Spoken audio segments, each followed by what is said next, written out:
Bienvenidos a Club de Prensa en NTN 24. Hoy transmitimos desde Washington, a 3 cuadras de la Casa Blanca.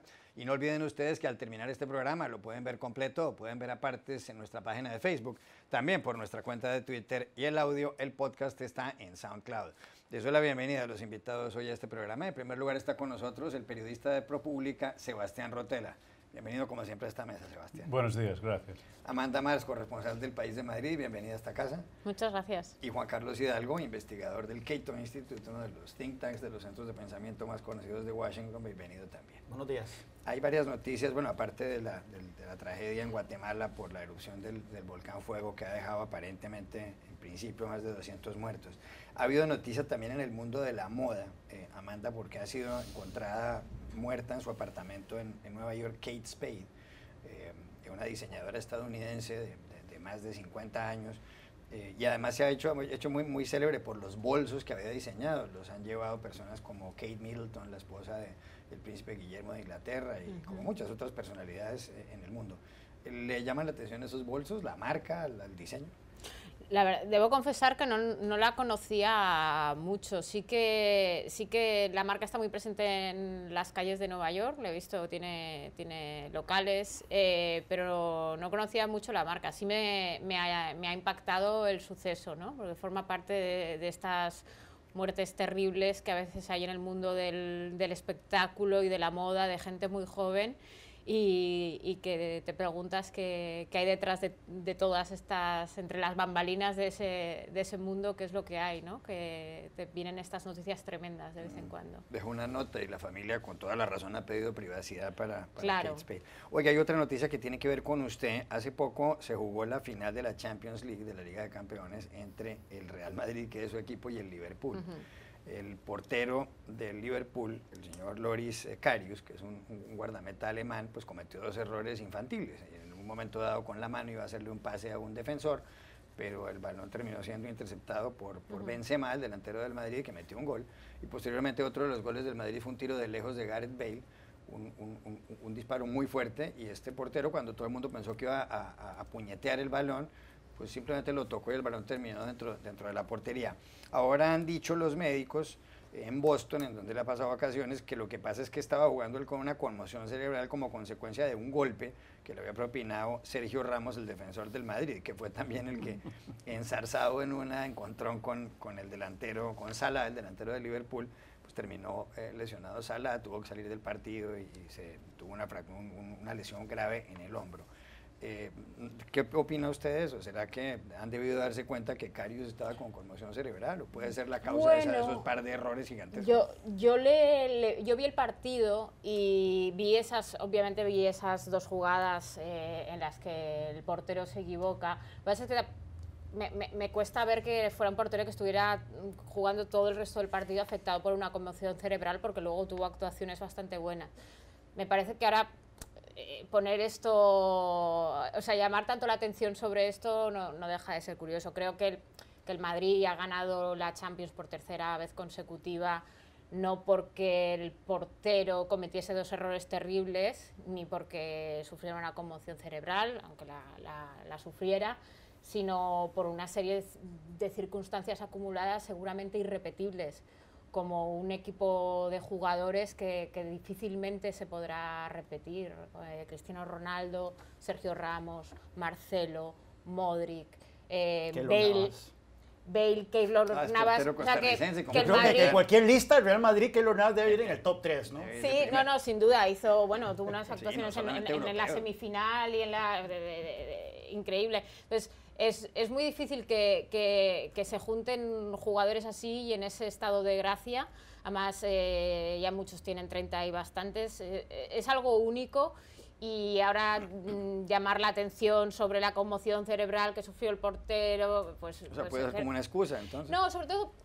No es una excusa, que si el pobre chico sufrió... O sea, yo le vi jugar y gracias a Dios estaba jugando normal, pero quiero decir, ahora llamar mucho la atención sobre esto, no nos engañemos, es buscar restarle méritos a la victoria del Real Madrid, que creo que que no es necesario. Y dicho esto también, los dos errores que comete el portero, por supuesto, son errores, pero para que un portero se equivoque, también tiene que estar alguien haciendo su trabajo. Es decir, al momento en que Benzema tiene la pillería de chutar, quiero decir, otros delanteros a lo mejor no lo hubieran visto. Hay muchos porteros que a veces dejan pelotas tontas, pero permanentemente vemos esos errores y no se transforman en gol, en una final de Champions. Quiero decir, también tienes ahí a un Benzema muy pillo que lo ve y lo hace, y otros delanteros en ese momento a lo mejor no hubieran reaccionado así. Del mismo modo, el lanzamiento de Bale es un cañón supersónico que a lo mejor otros no lo hubieran lanzado así. Entonces,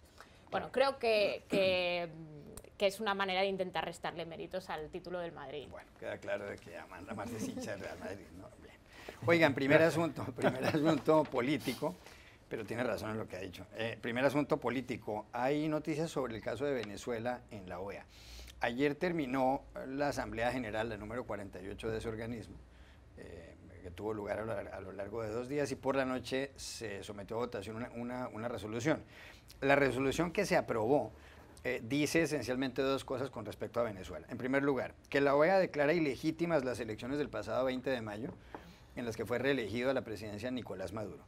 Y en segundo lugar, dice la resolución que se abre la puerta al proceso de suspensión de Venezuela en la OEA.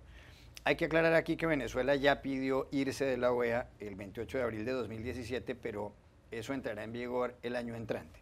Lo cierto del caso es que ayer, por 19 votos a favor, con 11 abstenciones y por 4 votos en contra, fue aprobada esta resolución. ¿Quiénes votaron a favor? Los 14 integrantes del Grupo de Lima, donde hay países como México, Colombia, Brasil y Argentina. Y a eso se le agregan Estados Unidos, las Bahamas, Jamaica, Barbados y República Dominicana. Se abstuvieron entre los 11 países como Nicaragua, como Ecuador, como Uruguay. Hay que resaltar aquí que Nicaragua y Ecuador votaban tradicionalmente a favor de Venezuela. Y en contra votaron San Vicente y las Granadinas, Bolivia, Dominica y Venezuela. Para que ese país pueda ser, Venezuela, suspendido de la OEA, se requiere que se convoque a una asamblea extraordinaria del organismo, y que además en esa asamblea extraordinaria voten a favor de la resolución de suspensión 24 países. Aquí la pregunta es, ¿qué tanta importancia tiene esto? Porque es verdad que ha cambiado un poco la manera de votar el organismo, en la que los países, los Estados miembros están votando de una manera distinta, quizá más en contra de Venezuela que antes. Pero también es cierto de que esto que se va a suspender a Venezuela, para que esto se produzca, pues hay que dar una gran cantidad de pasos que además tomarán mucho tiempo, y quizá antes de todo eso Venezuela se habrá ido y Nicolás Maduro hará una fiesta, como dijo que él haría en caso de que ya lo echen del todo de la OEA. ¿Cuál es su percepción de esto?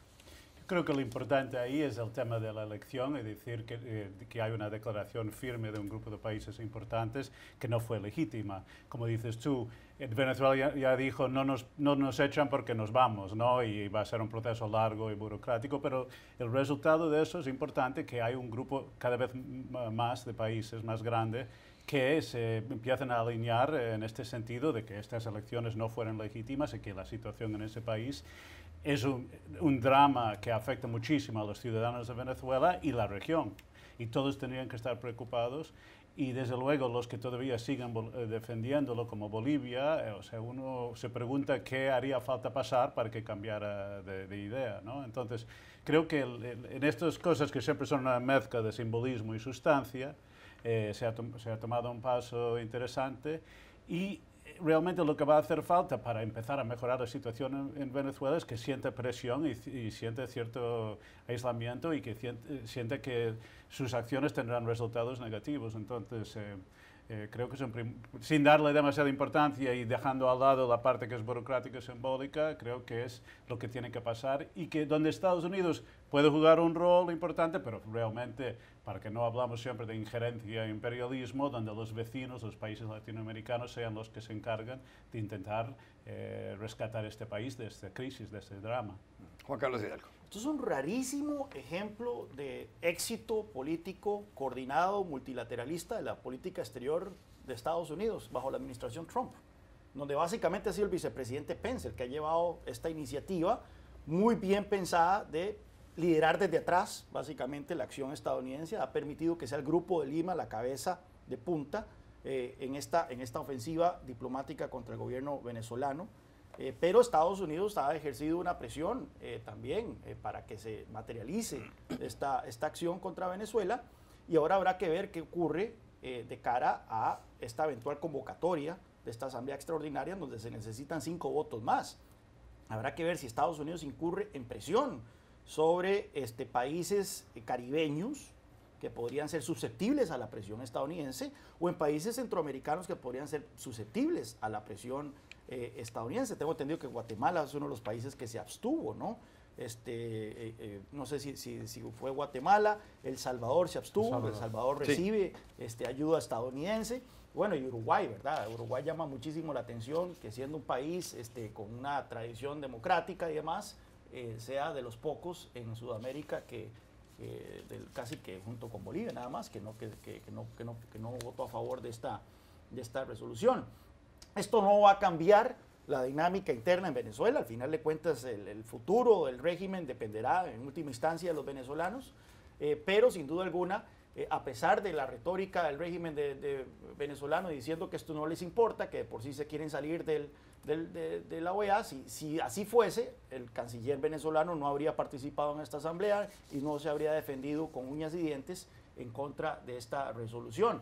En buena hora entonces que esto haya ocurrido, pero sí veo difícil, por lo menos por lo que yo veo el panorama, de que se logren esos 24 votos para convocar a esa asamblea extraordinaria. Por el momento lo veo difícil, aunque no hay que despreciar la capacidad de presión que pueda poner Estados Unidos. Hubo cruces de declaraciones muy fuertes en la asamblea porque, por ejemplo, Jorge Arreaza, el ministro de Exteriores de Venezuela, llamó a Luis Almagro, el secretario general del organismo, ex canciller uruguayo, lo llamaba, no es secretario general, sino sicario general.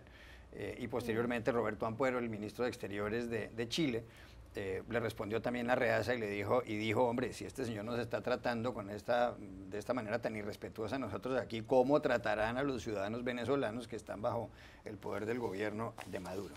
¿Qué piensa usted de la resolución? ¿Se quedó corta? ¿Es suficiente? ¿No se puede hacer más? Pienso que precisamente por las declaraciones que acaba de citar, es algo más que un gesto. Quiero decir que es evidente que los gestos importan, y le importa mucho a Venezuela cómo esta noticia se recibe en el país por sus ciudadanos. Si el régimen de Maduro lo que consiguen es transformar esto en un castigo del enemigo exterior contra nosotros, el pueblo, o fracasan a la hora de vender este mensaje y el pueblo venezolano, que no está en la oposición de Chávez, empieza a ver, oye, es que toda la comunidad internacional dicen que aquí están pasando cosas que no son normales. Con lo cual, yo creo que ahora es la batalla de la comunicación de este gesto, que ha molestado, es evidente por las declaraciones que acaba de citar. Al mismo tiempo es cierto que Venezuela yo creo que fue en abril del año pasado. En abril del año pasado ya solicitaron dejar la OEA, el procedimiento es complicadísimo y en teoría se va a hacer efecto en 2019, con lo cual todo este procedimiento y lo de ayer es una anomalía. La cuestión de fondo es que sí, políticamente es un éxito, y que los gestos también que ha hecho hasta ahora el gobierno venezolano no bastan. Se han liberado algunos presos, pero siguen siendo, no creo que la cifra son unos 300, o sea, es una cosa muy mínima lo que se ha hecho. No sé cómo estarán el tema de los tiempos sobre esta convocatoria de una asamblea extraordinaria, pero el Grupo de Lima está por perder un voto muy importante, que es el de México. Si López Obrador gana la presidencia, es muy probable que México se una al grupo de los países que se abstienen en este tipo de iniciativas contra Venezuela. Esto sí que llamaría la atención si llegan a hacer eso, que México tomara este paso hacia atrás. Seguramente. Ya regresamos a Club de Prensa.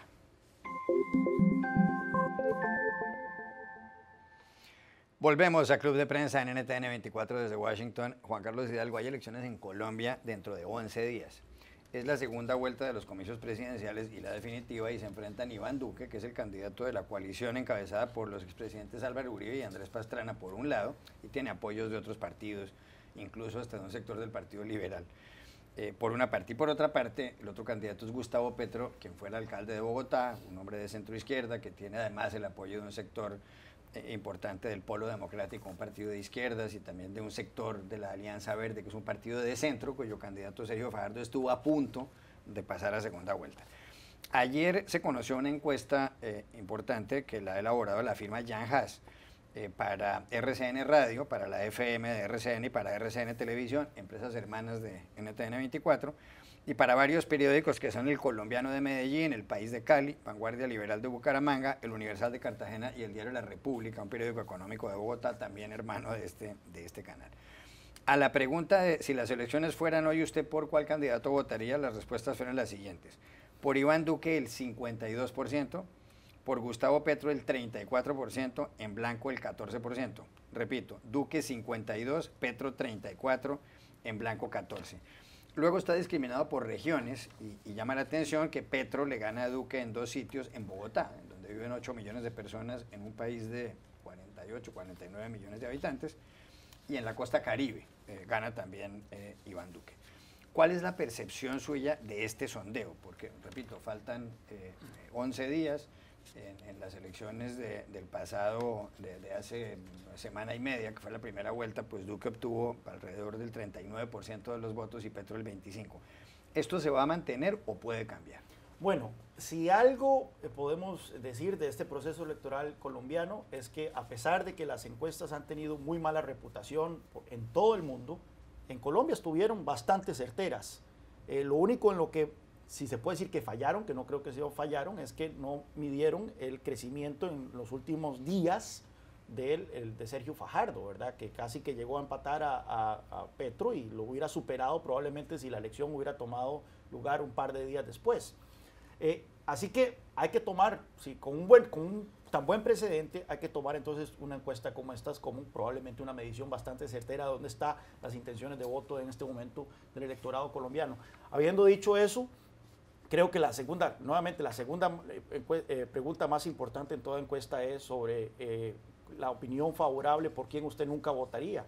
Y en ese sentido, en esta encuesta, Petro sale muy mal parado. Más del 50% de los entrevistados dice que tiene una mala impresión de Gustavo Petro, mientras que no sé cuánto era la pregunta. El dato es el siguiente, cuando les preguntan a los consultados por la imagen positiva, sí, la imagen favorable de Iván Duque es del 52%, la imagen favorable de Petro es el 38%, la imagen negativa de Iván Duque es el 31%, la imagen negativa de Gustavo Petro es del 51%. Ahí está, entonces yo creo que es una base muy sólida para Duque para consolidar esta victoria.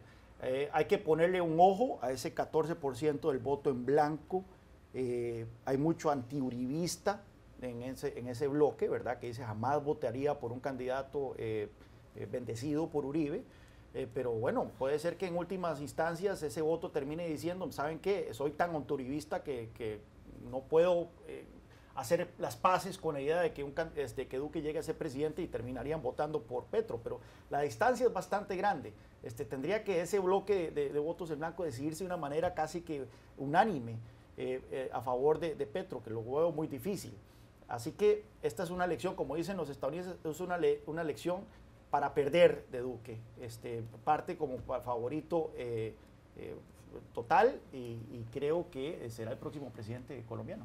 Amanda, hay una pregunta que los encuestadores dicen que es clave en los sondeos y es quién cree que va a ganar. Entre otras cosas porque al final mucha gente en el momento de votar vota por el que cree que va a ganar y además porque las fuerzas políticas que no han tomado una decisión siempre se le suman al que va ganando pues para sacar una tajada del pastel o de la tarta o del ponqué. A la pregunta, ¿quién cree que va a ganar las elecciones en Colombia? Las respuestas son así. Y por Iván Duque, o creen que va a ganar Iván Duque, el 68%. Gustavo Petro el 24%, no sabe, no responde el 8%. El efecto del que hablaba es lo que se dice apostar al caballo ganador, ¿no? Que cuando hay expectativas de que alguien gane, pero hay otros efectos un poco peores para el caballo ganador y es que muchas veces disuade voto, desmoviliza al votante que ya ve que su apuesta va a salir victoriosa. También hace que quien no quiere esa apuesta se pueda desmovilizar también porque ve que no está reñido y está todo perdido. O sea, en las encuestas lo mejor que te puede pasar es estar por delante, pero justo. Es esa manera en Lo que pasa es que es tanta la ventaja que lleva Pedro Duque que... Ay, Lleva perdón, que- me he Iván equivocado de Duque. Claro, no, es que acaban de... es que Pedro Duque es un astronauta español que acaba de ser nombrado ministro de Ciencia, ministro de Ciencia de España. Un buen nombramiento, además. Efectivamente, Claro. Pedro Duque, pero nos Sí, sí. estamos refiriendo a Iván Iván Duque, Duque, claro. que puede ser el próximo presidente de Colombia. Es tanta la ventaja que lleva que es difícil que haya, vamos, que ni siquiera creo que necesite mucho este efecto de caballo ganador, ni le vaya a disuadir voto. Lo que sí que es interesante la conclusión, los dos que salen mejor posicionados, los dos que quedan en esta segunda ronda, un mensaje respecto al gobierno de Santos, ¿no? Lo que significa para el gran proyecto político del proceso de paz. Sí. Y al mismo tiempo por el modelo económico, ¿no? Por lo que Petro ofrece y significa, es muy interesante. Sebastián Rotella. Yo creo que si combinas esas tres cosas, no solo la preferencia de voto, sino la gente que cree que es inevitable la victoria de él y el tema de la imagen, ¿no? Que es llamativo, esta imagen positiva o negativa de los dos candidatos, se va consolidando esta tendencia.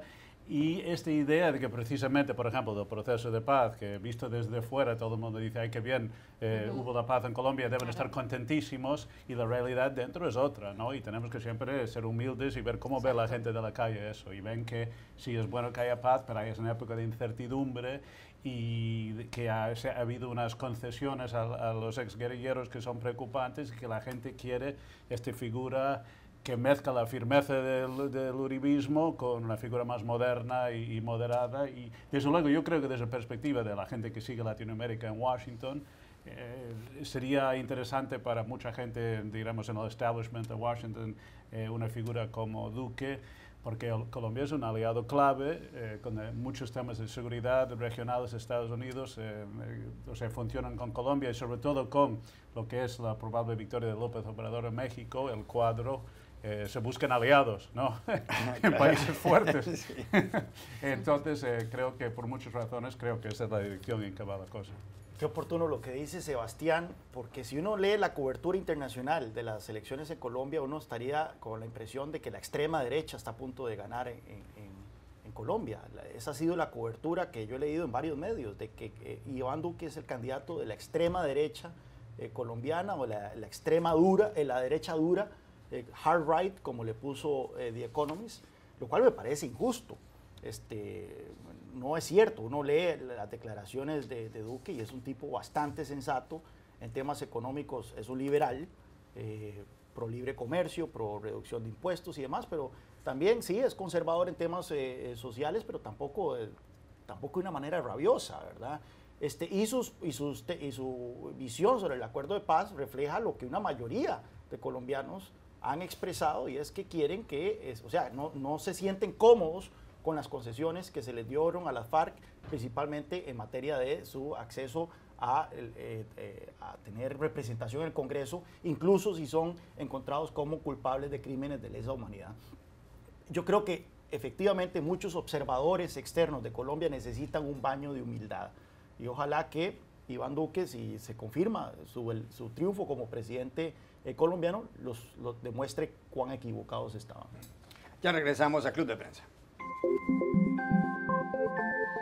Volvemos a Club de Prensa en NTN 24 desde Washington. Amanda, hay muchas noticias de España porque pues, se cayó el gobierno, para empezar, el pasado día viernes, después de que Pedro Sánchez, el secretario general del Partido Socialista Obrero Español, uno de los principales de la oposición, presentara una moción de censura contra Mariano Rajoy, que era presidente del Ejecutivo del Partido Popular, el PP, un partido conservador, y todo como consecuencia de que una semana antes de eso se había conocido la sentencia del llamado caso Gürtel, un caso de corrupción en el que terminaron involucrados varios dirigentes del Partido Popular, personas que estaban en el Partido Popular, incluido el tesorero Luis Bárcenas. Ese caso deriva el nombre de un hombre llamado Francisco Correa. Gürtel en alemán quiere decir Correa, y este hombre estuvo vinculado a muchos episodios corruptos, sobre todo en la zona de Valencia. Bueno, la moción de censura que presentó Pedro Sánchez prosperó con los votos de Unidos Podemos, el partido que encabeza Pablo Iglesias, y de varios partidos nacionalistas como el Partido Nacionalista Vasco, y de partidos incluso independentistas como los catalanes. Ahora Pedro Sánchez ha nombrado ya un gabinete que además creo que tiene más mujeres que hombres, y hay personas muy prestantes en ese gabinete entre otros Josep Borrell, quien fuera el presidente del Parlamento Europeo, un hombre catalán contra los independentistas catalanes, pero ha nombrado una ministra de Economía muy respetada en Bruselas y demás. Rajoy ha decidido renunciar a la presidencia del Partido Popular y hacer un paso al costado. Y ayer José María Aznar, expresidente conservador del Partido Popular, él gobernó desde el año 1996 hasta el año 2004, me parece. El señor Aznar dijo las siguientes palabras: el centroderecha ha sido desarticulado y lo que estaba unido está ahora separado y me parece que desgraciadamente enfrentadas las partes. Si se estuviese dispuesto a ello, desde mi posición actual y desde ninguna otra, contribuiría con mucho gusto para que los españoles puedan tener esta mayor garantía de estabilidad y de seguridad en el futuro. Lo que está sugiriendo Aznar es que él podría servir para que se unieran el Partido Popular con Ciudadanos, otro grupo político que cabeza Albert Rivera y que en los últimos sondeos aparece de primero. Ayer le contestó Rajoy. No se la llevan bien, a pesar de que Rajoy fue ministro de Aznar. Y dijo, hombre, creo que el centro-derecha no hay que reconstruirlo. Y dijo, el partido de centro-derecha es el PP, que tiene 137 escaños, 50 más que el segundo. El Congreso de los Diputados en España tiene 350 escaños. ¿Es Aznar la persona para unir al centro-derecha español? ¿Se está equivocando Aznar diciendo estas cosas? ¿Simplemente quiere llamar la atención? ¿O para dónde va Aznar? A ver, aquí hay dos cosas. Por un lado, la reacción de Rajoy negando que esté el centro-derecha desarticulado o dividido, busca precisamente reivindicar al PP como el partido del centro-derecha en España. Entonces, negarle ese espacio a Ciudadanos. Ciudadanos, cuando entra a jugar en lo que es la política nacional, más allá de Cataluña, porque es un partido que nació en Cataluña, cuando entra a jugar a la política nacional, se presenta como un partido liberal en lo económico y que completamente de centro, que va a buscar el espacio entre el PSOE y entre el Partido Popular. A la postre, lo que ha ocurrido es que, evidentemente, el espacio en el que más votos está captando es el espacio del Partido Popular. Con lo cual sí que ha habido una fractura dentro del centro-derecha en el que el PP no tenía competencia, así como el PSOE siempre se las ha visto pues en el pasado más con Izquierda Unida, ahora con Podemos, está más acostumbrado a convivir con un partido que le desafía en su base de votos más natural, el PP no. Entonces, Rajoy al responder no hay que esto no está desarticulado, el partido de centro-derecha somos nosotros, es una manera de negar y decirle a los votantes, oye, no os equivoquéis, el centro-derecha somos nosotros. Y es verdad que desde luego son más de 50 escaños de más los que tiene sobre Ciudadanos, pero quiero decir, creo que la pujanza de Ciudadanos está ahí y aunque Rajoy no la reconociera, es evidente. ¿Es la solución sumarles, integrarles o es la solución vencerles para el PP? Pues yo creo que el PP ahora lo que tiene ganas es de derrotar a Ciudadanos más de que intentar una entente con ellos. Creo que el PP todavía se ve lo bastante fuerte como para intentar derrotar a Ciudadanos sin necesidad de integrarles en la marca, si es eso lo que estaba sugiriendo el expresidente Aznar. Y luego la tercera, ¿es el expresidente Aznar en cualquier caso la persona indicada? Yo lo veo complicado porque los grandes temas que han llevado a esta moción de censura, los grandes casos de corrupción que han llevado a esta moción de censura, forman parte también de la historia del gobierno de Aznar, muchas personas muy vinculadas a los mandatos de Aznar, y yo no tengo claro que Aznar sea, y no entro a valorar capacidades técnicas, dialécticas o de mediación, sí, sino como persona no tengo claro que esta sea la persona. Sebastián Rotella. Sí, yo estoy de acuerdo que Aznar es finalmente una figura del pasado y que ha habido mucho cambio. El cambio se ve en la irrupción de Ciudadanos en este espacio de centro y también de Podemos, ¿no? Todo la configuración de la época de Aznar, que era el bipartidismo entre PSOE y Partido Popular, está tambaleando, está cambiando. Yo entrevisté a Aznar en la cúspide de su poder, una larga entrevista de 2 horas, 2003, cuando además había mucho alboroto por la guerra en Irak y todo eso, y es un hombre sereno, capaz, ideas muy claras, tenía un control absoluto de su partido en aquel momento. No tiene un carisma, digamos, clásico, pero tiene esa sensación que estás frente a un constructor de poder. Pero, como dice Amanda, finalmente sí es la sombra de la corrupción que ha dañado tanto a Rajoy, porque no lo han acusado a él directamente. La sombra de la corrupción también, o sea, estos escándalos que ahora han tumbado el Partido Popular tienen su origen también en la época de Aznar. Y como digo, los tiempos han pasado, no creo que sea su forma de actuar, su historial, su personalidad, para bien o para mal. Tuvo una gestión económica muy buena, por ejemplo, pero creo que el PP, precisamente, o combinándose con Ciudadanos, o solo lo que está buscando es renovación, caras nuevas, otra imagen más moderna y tal, y hay figuras que están saliendo como líderes regionales, como el líder de Galicia, por ejemplo, Feijóo y otros, y es ahí donde creo que está el futuro de la centro-derecha, y está bien que Aznar ofrece y tiene sabiduría y todo eso, pero no creo que va a ser la persona clave para esta época de recambio. Es curioso porque los expresidentes en Europa y en el caso de España pasa mucho, no se meten más en política. Una vez que se van, como pasa aquí en Estados Unidos, se van, no se meten, a veces opinan, pero no tanto. En Colombia es todo lo contrario. En Colombia los expresidentes, todos, César Gaviria, Andrés Pastrana, Ernesto Samper, Álvaro Uribe, están permanentemente opinando de política. Llama la atención, porque además son ciudadanos colombianos, les han dado la nacionalidad, que Felipe González y José María Aznar, que se la llevan muy mal en la política española, sí opinan sobre política colombiana. Algún día le pregunté yo al expresidente Aznar, oiga, ustedes aquí en España, los expresidentes, ¿por qué no hacen política? Y me dijo, porque la hacemos en Colombia. Y es verdad, allá sí opina mucho. Juan Carlos Hidalgo. Mira, es interesante aquí porque hay una diferencia ideológica marcada entre Aznar y Rajoy. Aznar fue un poco más liberal en temas económicos, mientras que Rajoy fue un poco más intervencionista en temas económicos, no fue tan liberal.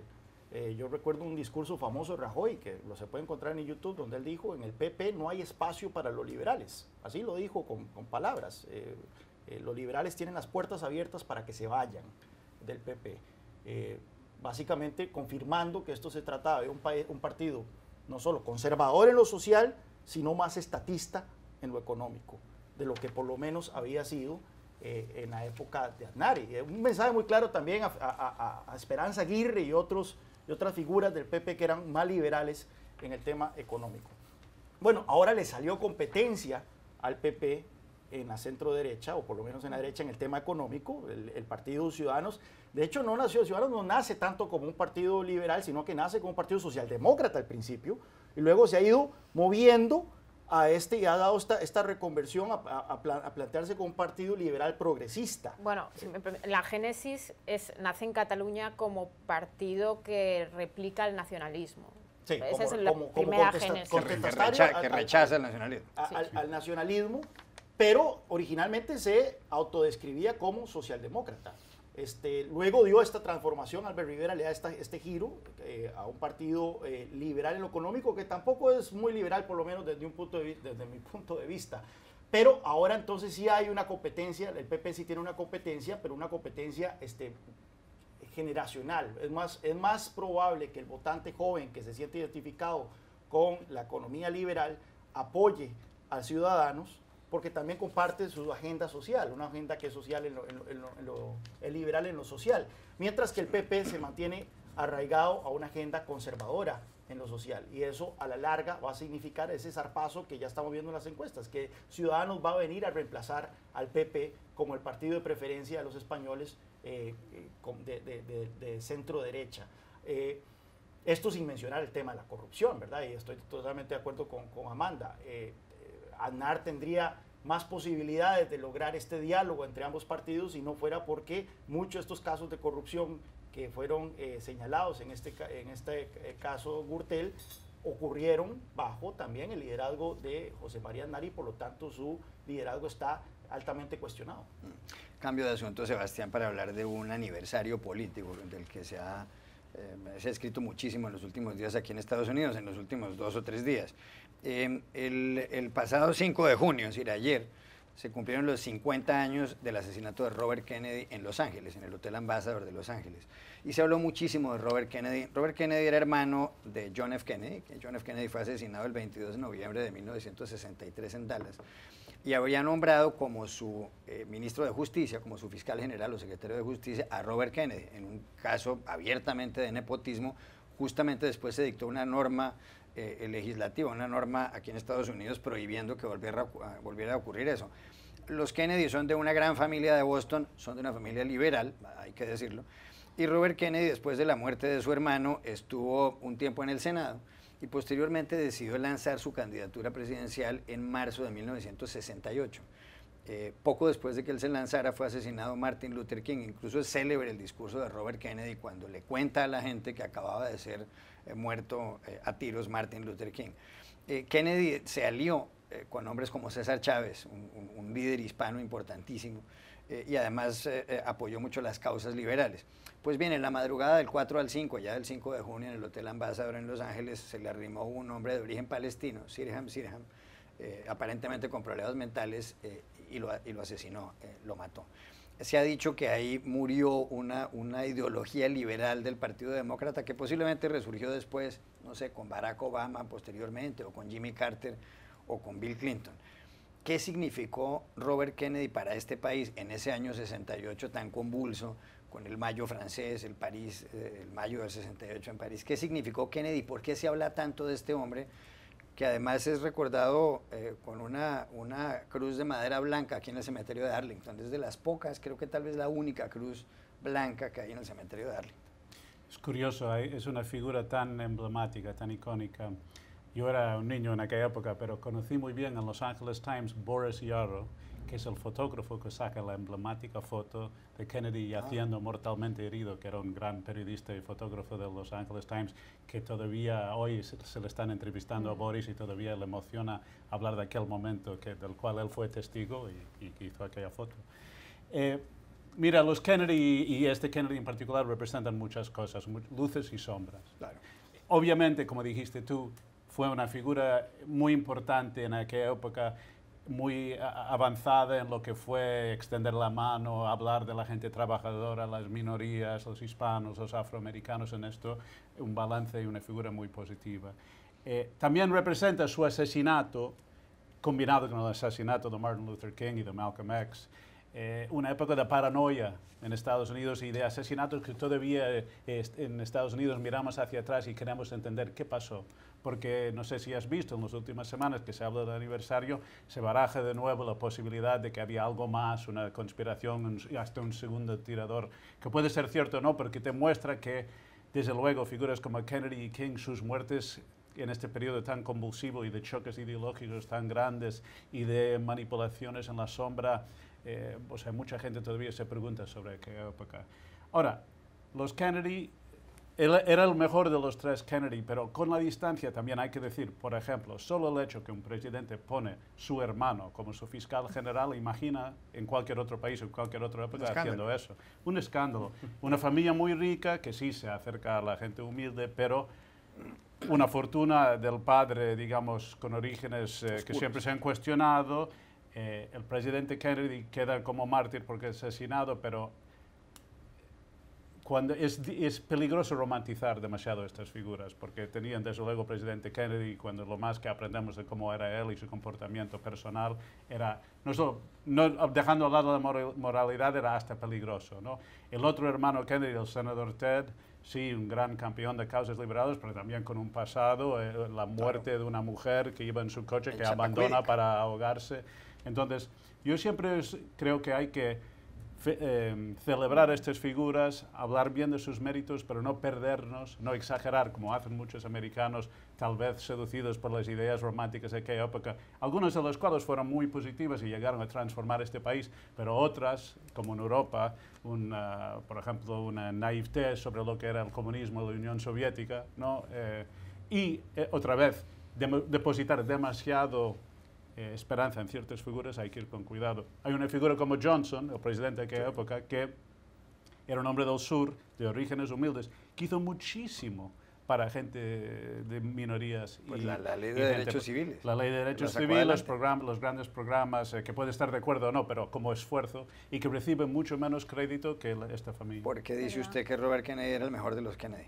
Digo, de estos tres, creo que se ve como la figura más, con menos sombras, ¿no? O sea, los otros, desde luego el Ted Kennedy, empezando con sus problemas que tuvo en la universidad, de haber copiado, había un problema ahí con sus exámenes, y lo que se sabe del presidente. Otra vez, digo, no estoy quitando las grandezas que tuvieron, pero digamos, yo creo que sobre todo con estos somos un poco con el pasado, sobre todo por haber sido asesinados los dos, nos enfocamos mucho en una parte y tenemos que ser un poco más rigurosos con el cuadro completo de cómo eran. Amanda Mars. Sí, a veces es verdad que yo percibo que a veces se queda en una especie de veneración por el relato, y para que el relato sea bueno tiene que ser muy contundente y no tiene que ser personajes extremos, románticos, y al final te pierdes los grises, que son más aburridos y te entorpecen el relato. Pero aquí se construyen grandes relatos como, ¿no? El año 68 es el año que lo marcó todo, y a lo mejor, es decir, es la gran exageración, y es tentador porque tenemos muchos elementos, ¿no? Que en el mismo año murieran Martin Luther King, Bob Kennedy, pensar que hubiera pasado sí, ¿no? Esto que hacen los americanos del what if, pero sí hay una fascinación por el relato, y entonces el relato ahora es que el 68 lo marcó todo y lo decidió todo. A lo mejor todo hubiera sido muy vulgar si no hubiera muerto, hubiera sido simplemente un presidente que hubiera hecho cosas y ya está. Pero sí que es tentador preguntarse qué hubiera pasado, sobre todo con el Partido Demócrata, que luego entró en una crisis de décadas y que hasta los 90 no se recuperó, y además con un discurso muy distinto. Claro. Pero yo creo que... En el 68 ganó Richard Nixon, republicano, que terminó renunciando en 1974. Claro. Sí, yo creo que es especulación decir que Kennedy, Robert, hubiera ganado la elección del 68, ni siquiera la nominación. Hay buenas razones. Pero él en el momento del asesinato había ganado 4 de 5 elecciones primarias. Sí, pero aún así, en esos muchas. tiempos, recordemos de que las nominaciones no se ganaban necesariamente por las primarias. Sí. Eso ocurrió hasta la elección de Carter. Aquí había mucho tratos detrás de bambalinas y demás. Y Nixon venía fuerte en esa elección, después de un par de gobiernos demócratas. Es interesante ahí, porque también, sí, el tema ideológico, John Kennedy fue bastante conservador. Si uno ve el récord económico y de política exterior de John Kennedy, uno lo hubiera puesto como un gobernante de centro derecha, a pesar de ser del Partido Demócrata. Recortó los impuestos, fue bastante liberal en temas de libre comercio, y como senador tuvo una lucha implacable contra los sindicatos, en lo cual Robert fue partícipe, recordemos, de interrogatorios contra Jimmy Hoffa y demás, líder sindical aquí en Estados Unidos, y llegó al poder denunciando Kennedy a Eisenhower como flojo en materia, por lo menos, de armamento nuclear cara a cara con la Unión Soviética.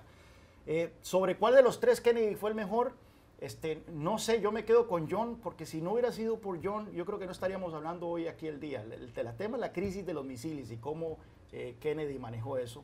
Es lógico que Robert también participó, tuvo un papel ahí importante, pero es impresionante la manera en que el mundo estuvo cerca de un conflicto nuclear, una guerra termonuclear con proporciones inimaginables, y la presión que enfrentó John en ese momento, bajo los efectos de muchas drogas, se ha sabido después, es tenebroso saber lo cerca que estuvimos de una guerra termonuclear. Así que yo me quedo con John, porque si no hubiera sido por él no estaríamos acá. Cuando digo lo mejor, yo me refiero más bien a que el que no está manchado por los escándalos o las cosas escandalosas que sabemos de sus hermanos, más que la gestión en sí, que finalmente no llegó al nivel que llegó su hermano a ser presidente.